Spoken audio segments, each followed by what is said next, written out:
Je te propose de découvrir les différents types de triathlètes que l'on peut rencontrer lors de nos entraînements ou compétitions. Et toi, quel triathlète es-tu? On te reconnaît facilement à tes objets high-tech dernière génération.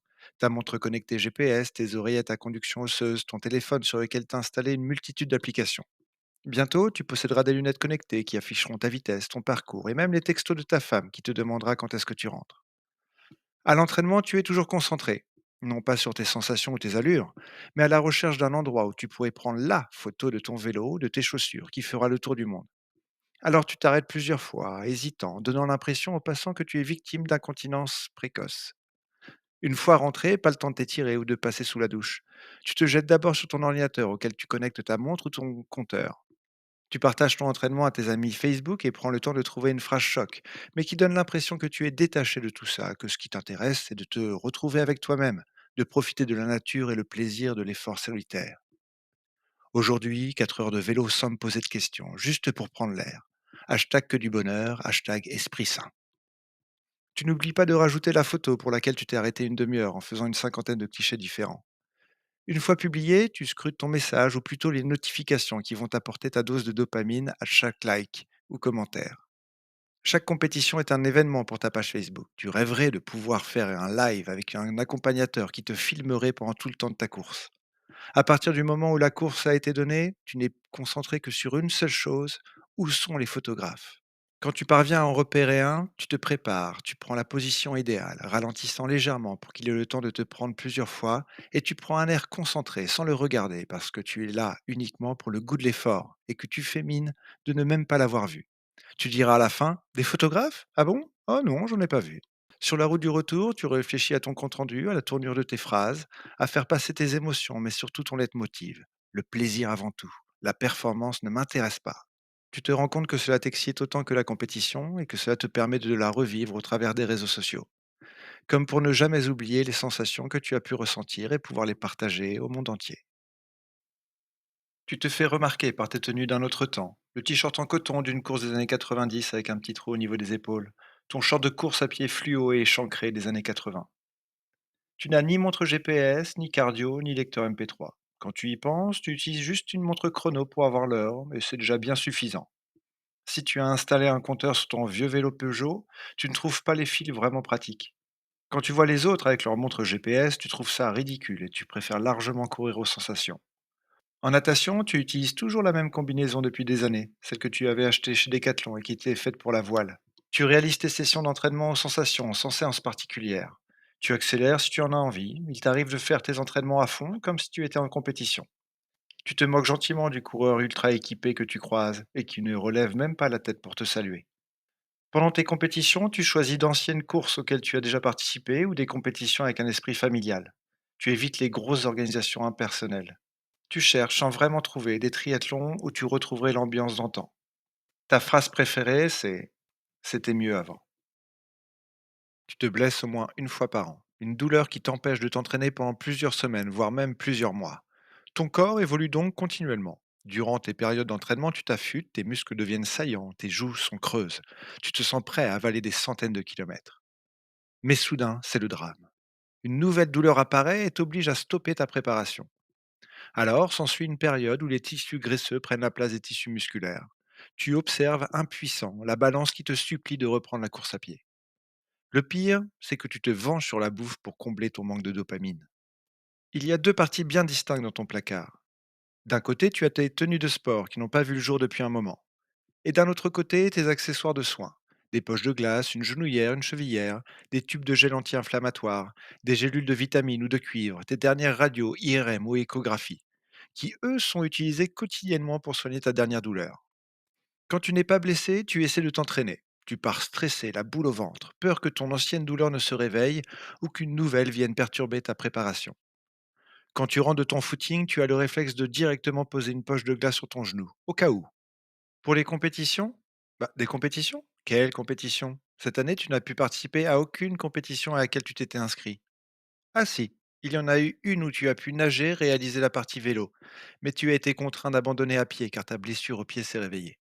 Systématiquement, tu prépares le planning de ta saison en épluchant le règlement de course pour y trouver une assurance annulation en cas de blessure.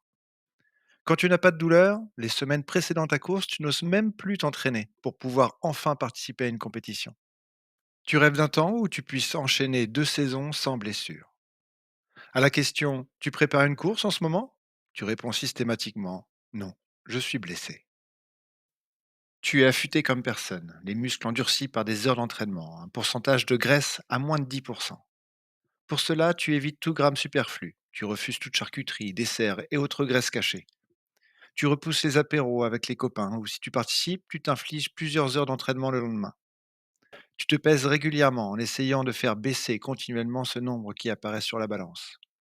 Chaque partie de ton matériel est pesée, pensée pour son efficacité. Rien n'est laissé au hasard. Tu veux le meilleur de l'équipement pour réaliser la meilleure performance. Tu as plusieurs paires de roues en fonction du dénivelé, du vent que tu rencontreras sur la prochaine course. Tu peux les installer soit sur ton vélo de route, soit sur ton vélo de contre-la-montre. Tu as au moins 3 paires de running que tu utilises régulièrement en fonction de tes séances. Tu connais ta VMA, ta FC de repos, ta FC max, ta PMA, ton FTP, ton seuil anaérobie et tous les pourcentages qui en découlent. Tu sais exactement à quelle puissance rouler suivant la distance à parcourir. À chaque entraînement natation, tu tentes d'améliorer ton Swolf. Après chaque séance de fractionné à pied, tu compares tes allures et fréquences cardiaques avec les semaines précédentes. Avec toutes ces données, si tu n'as pas ton propre coach, tu te penches des heures sur ta planification de tes semaines d'entraînement. Mésocycle, macrocycle, période d'affûtage, surcompensation. Tu manies ces concepts avec perfection pour arriver au top le jour de la course. Tu ne pars jamais t'entraîner sans trop savoir ce que tu vas faire. Tout est réglé à la seconde près, car tu as rentré en amont ta séance sur ton compteur ou ta montre GPS. Tu as testé une multitude de produits énergétiques pour enfin trouver celui qui te correspond le mieux. Tu ne termines jamais un entraînement sans boire ta boisson de récupération préférée et installer tes électrodes complexes sur tes jambes pour mieux enchaîner les séances. Tu ne laisses rien au hasard car chaque seconde compte. Tu ne rateras jamais un entraînement, même avec de la fièvre. Tu es un staccanoviste du triathlon. Pour tes compétitions, tu prépares méticuleusement ton matériel avant de partir.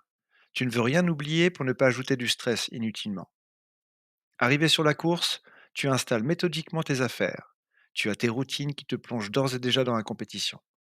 Au départ, tu te places sur la première ligne pour ne laisser aucune chance à tes adversaires. Tout au long de la course, tu essaieras de grignoter place après place tout en ayant un œil sur ton chrono pour réussir l'objectif que tu t'étais fixé. Tu passeras la ligne d'arrivée dans les premiers, mais pas vraiment content de ta course car tu as fait quelques erreurs que tu voudras éviter à la prochaine compétition. Ta phrase préférée: No pain, no gain. Au vu de tes semaines d'entraînement, tu as besoin de matériel résistant, qui ne se casse pas ou qui ne se déchire pas au bout de quelques utilisations. Au niveau technologie, c'est la même idée. Il te faut une montre GPS avec une bonne autonomie pour ne pas avoir à la recharger tous les jours. Tu ne peux pas t'arrêter de t'entraîner. Tu profites des quelques kilomètres qui te séparent de ton travail pour les parcourir en courant ou en vélo quotidiennement. D'ailleurs, tu ne considères pas vraiment cela comme de l'entraînement. Le matin, le midi, le soir, dès que tu as une heure de libre, tu en profites pour chausser tes running ou monter sur ton vélo pour donner la dose d'effort dont ton corps a besoin. Si tu ne peux pas t'entraîner pendant plusieurs jours, tu te sens mal, comme malade. Alors tu essaies de t'échapper, ne serait-ce qu'une demi-heure pour te soigner. Ta famille te reproche de ne pas suffisamment être là, ou plus simple, tu as trouvé la meilleure solution. Tu es célibataire. Tu recherches plutôt les très longues distances, ou alors tu enchaînes très souvent les compétitions plus courtes. Tu n'attends pas forcément la performance lors de tes courses, mais plus le dépassement de toi, sentir tes limites, le goût de l'effort à l'état brut. Pour toi, un triathlon n'est qu'une compétition parmi tant d'autres, puisque la semaine suivante, tu en as déjà prévu une autre. La distance ne te fait pas peur et tu songes même que le format Ironman est trop court pour toi. Tu fais sans doute partie de ceux qui ont déjà songé ou tenté des doubles Ironman et même plus. On te retrouve aussi sur des ultra-trails sur lesquels tu peux étancher ta soif d'effort. On ne peut pas dire que ton corps est sculpté par l'effort puisque ton entraînement est minimaliste, mais tu es néanmoins toujours en forme pour participer à des compétitions, quelles que soient les distances. Tu t'entraînes si peu souvent que tu ne sais jamais où est ta tenue de vélo, de course à pied ou de natation. Même si tu aimes bien avoir du beau matériel, tu gardes ton équipement plusieurs années avant d'en changer, puisqu'il ne s'use pas vraiment rapidement. Tes entraînements? Quels entraînements? Tu effectues ce qu'on appelle un entraînement minimaliste, ou comment en faire le moins possible en entraînement pour en faire le plus possible en compétition. Tu aimes le triathlon, mais tu t'entraînes peu en comparaison des autres sportifs de ton club. Pour te donner bonne conscience dans ton plan d'entraînement, tu comptes les fois où tu vas chercher ton pain à vélo, quand tu vas récupérer tes enfants à l'école à pied, ou quand tu fais en vacances 2 longueurs de piscine de l'hôtel. Néanmoins, tu as trouvé un bon équilibre avec ta vie professionnelle, ta vie de famille et ta vie sportive. Effectivement, ce n'est pas avec le nombre d'entraînements que tu effectues que tu perturbes l'organisation des personnes qui t'entourent. Pour tes compétitions, à défaut d'entraînement, tu mises tout sur ton expérience. Tu sais comment gérer les différents formats en triathlon sans avoir de défaillance. En compétition, tu es sans doute le triathlète que l'on déteste le plus. Avec ton allure modérément intense mais contrôlée, tu laisses partir la masse de chiens fous au départ pour faire une remontée prudente tout au long de la course. Tu écœures tous les autres triathlètes qui, eux, ont passé des heures à se préparer pour cette compétition. Ta phrase préférée? Le triathlon, c'est 20% de physique, 80% de mental.